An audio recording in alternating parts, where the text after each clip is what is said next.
Titanic ऐसा जहाज था जिसे द अनसिंकेबल यानी कभी ना डूबने वाले जहाज की संज्ञा दी गई थी। इसके लॉन्च को देखने के लिए आयरलैंड के बेलफास्ट में लगभग 1 लाख लोग आए थे। 10 अप्रैल को इंग्लैंड से निकलकर टाइटैनिक 17 अप्रैल को न्यूयॉर्क पहुंचने वाला था, लेकिन किस्मत को कुछ और ही मंजूर था। न्यूयॉर्क पहुंचने से पहले 14 अप्रैल को ही यह जहाज अटलांटिक ओशन में एक ग्लेशियर से जा टकराता है और जिससे जहाज में धीरे धीरे पानी भरने लगता है। टाइटैनिक अटलांटिक ओशन की गहराइयों में डूबते हुए 2 हिस्सों में टूट जाता है। साथियों, टाइटैनिक के डूबने का मुख्य कारण अत्यधिक स्पीड से चलना था। टाइटैनिक के मालिक जे ब्रूस इसमें ने जहाज के कप्तान एडवर्ड स्मिथ को अत्यधिक गति से चलने के लिए कहा था और टाइटैनिक के सामने हिमखंड आ गया। इन बर्फीली चट्टानों का पता ही तब चला जब टकराने से महज 37 सेकंड्स बचे थे। तब तक बहुत देर हो चुकी थी, जबकि 12 अप्रैल को टाइटैनिक को 6 बर्फ की चट्टानों की चेतावनियां भी मिल चुकी थीं।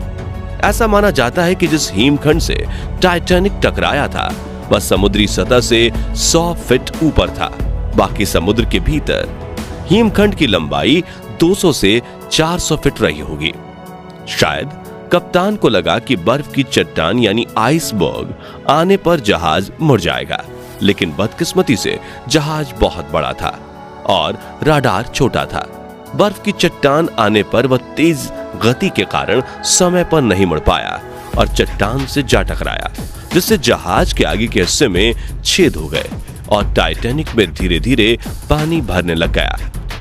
इस मनहूस रात के 11:40 पर कभी ना डूबने वाला टाइटैनिक जहाज अपने पहले सफर में ही अब डूबने लगा था।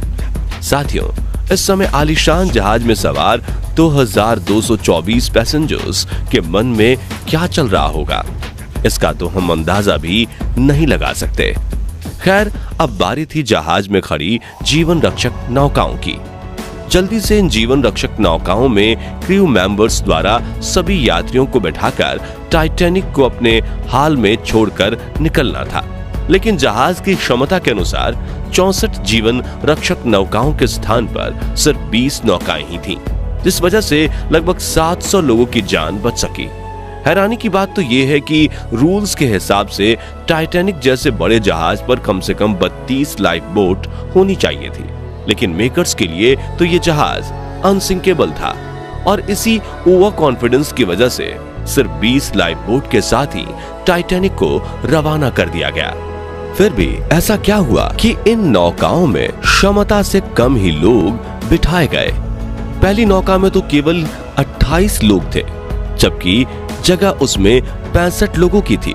वैसे साथियों, ये 20 लाइफ बोट भी 1178 लोगों की जान बचा सकती थी, लेकिन हादसे के बाद ऑलमोस्ट सभी लाइफ बोट को सिर्फ 60% ऑक्यूपेंसी के साथ भेज दिया गया और तकरीबन 2:20 पर करीब 1517 यात्रियों के साथ टाइटैनिक जहाज पूरा समुद्र में समा गया। जिस जगह वो डूबा था वहां के जल का तापमान -2 डिग्री सेल्सियस था, जिसमें किसी साधारण इंसान को 20 मिनट से ज्यादा जिंदा रहना नामुमकिन था। खैर, जो होना था वो हो चुका है और कभी ना डूबने वाला टाइटैनिक आज अटलांटिक ओशन में लगभग 12,500 फीट यानी लगभग 4 किलोमीटर की गहराई में सड़ रहा है।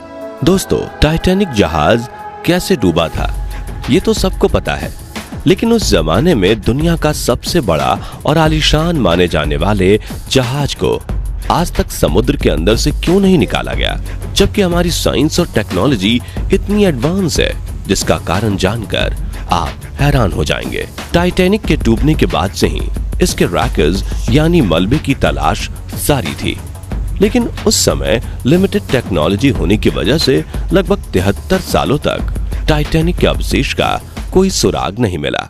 फाइनली 1 सितंबर 1985 को अमेरिका और फ्रांस की ज्वाइंट एक्सपीडिशन टीम ने अटलांटिक ओशियन में 12,500 फीट यानी 4 किलोमीटर की गहराई में टाइटैनिक शिप के रैकर्स को ढूंढ निकाला।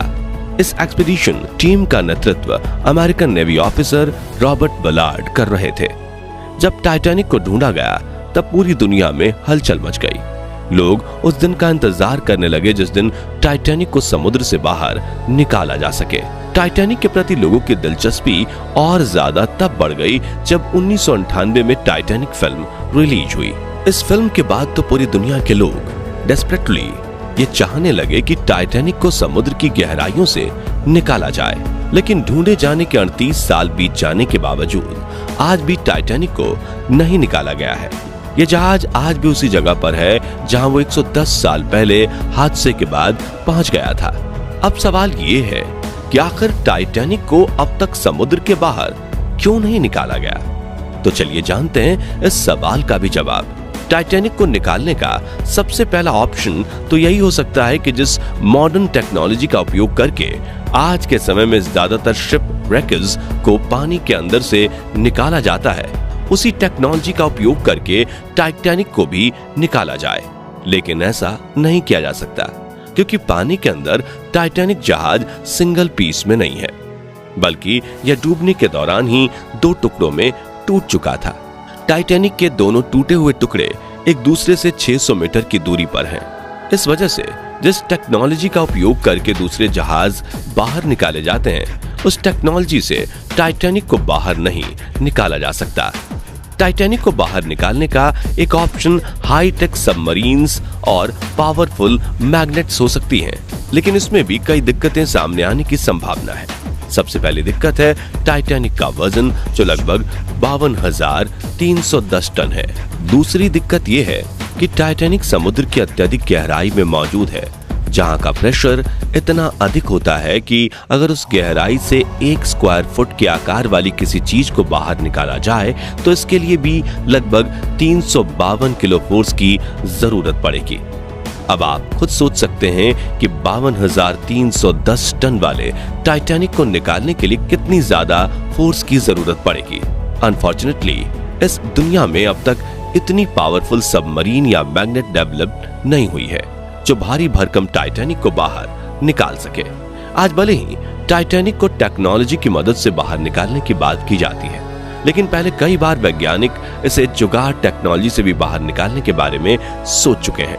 ऐसी एक जुगाड़ टेक्नोलॉजी थी पिंग पोंग बॉल्स प्लान। इस प्लान के मुताबिक वैज्ञानिकों ने सोचा कि पहले वह टाइटैनिक के पूरे मलबे को पिंग पोंग बॉल्स से भर देंगे, फिर ये सारी बॉल्स ऊपर की ओर उठने लगेंगी और जैसे ही बॉल्स ऊपर उठेंगी टाइटैनिक का वजन थोड़ा हल्का होगा। ठीक उसी समय टाइटैनिक के मलबे को पावरफुल सबमरीन से ऊपर की ओर खींच लिया जाएगा। लेकिन इस प्लान को एग्जीक्यूट करने से पहले ही बंद करना पड़ा क्योंकि वैज्ञानिकों को पता चला कि समुद्र में इतनी ज्यादा गहराई पर जाने पर पिंग पोंग बॉल्स खुद ही फट जाएंगी। Ping pong balls plan fail होने के बाद वैज्ञानिकों ने एक और जुगाड़ वाला प्लान बनाया, जिसके मुताबिक वैज्ञानिकों ने गैस वाले बलून की मदद से टाइटैनिक को बाहर निकालने का सोचा। इस प्लान के तहत हजारों बड़े बड़े बैलून के अंदर हीलियम गैस भरकर इसे टाइटैनिक के मलबे के साथ बांध दिया जाएगा। फिर गैस भरे ये बलून टाइटैनिक को ऊपर की ओर खींचने की कोशिश करेंगे, जिससे ये हल्का होगा और इसे सबमरीन की मदद से ऊपर लाया जाएगा। लेकिन ये प्लान भी फेल हो गया क्योंकि इतनी गहराई में हाई प्रेशर में बलून के अंदर गैस भरना ही मुमकिन नहीं है। ये दोनों प्लान फेल होने के बाद वैज्ञानिकों ने टाइटैनिक को बाहर निकालने के लिए एक और डिजास्ट्रस प्लान बनाया, जिसके मुताबिक लिक्विड नाइट्रोजन की मदद से टाइटैनिक के आसपास वाले समुद्र के पूरे क्षेत्र को बर्फ के रूप में जमा दिया जाए। जैसे ही बर्फ जमना शुरू होगी, टाइटैनिक खुद ब खुद ऊपर आने लगेगा। इस काम के लिए 5 लाख टन लिक्विड नाइट्रोजन की जरूरत पड़ती, जिसे समुद्र में इतनी गहराई तक ले जाना ऑलमोस्ट इम्पॉसिबल था, जिस वजह से यह प्लान भी फेल हो गया। टाइटैनिक को निकालने का एक और आइडिया जहाज बनाने वाली एक कंपनी ने दिया था। इस आइडिया के अनुसार कंपनी ऐसा जहाज बना सकती है जो टाइटैनिक को समुद्र की गहराइयों से ऊपर खींच सके, लेकिन इसके लिए हाई पावर वाले सबमरीन की जरूरत पड़ेगी, जिसके टैंक में गैस भरा हो और साथ ही लगभग 20 मिलियन किलोवाट इलेक्ट्रिसिटी की भी जरूरत पड़ेगी।